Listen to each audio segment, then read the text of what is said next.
ভারত ও Vietnam থেকে এলো ৩৫,০০০ ton চাল।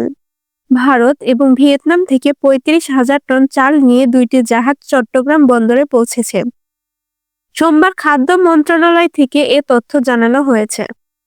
মন্ত্রণালয়ের বিজ্ঞপ্তিতে বলা হয়, উন্মুক্ত দরপত্রের মাধ্যমে ভারত থেকে ২২,৫০০ মেট্রিক টন সেদ্ধ চাল এবং জেটুজি চুক্তির আওতায় ভিয়েতনাম থেকে ১২,৫০০ টন আতপ চাল কেনা হয়েছে।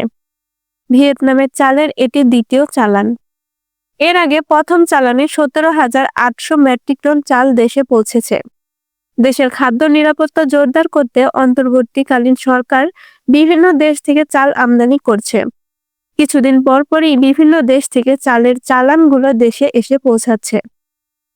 খাদ্য মন্ত্রণালয়ের হিসেবে চলতি অর্থবছরে এখন সরকারি ও বেসরকারিভাবে মোট ৬,২২,০০০ টন চাল আমদানি হয়েছে, যার মধ্যে সরকার আমদানি করেছে ৩,৪০,০০০ টন।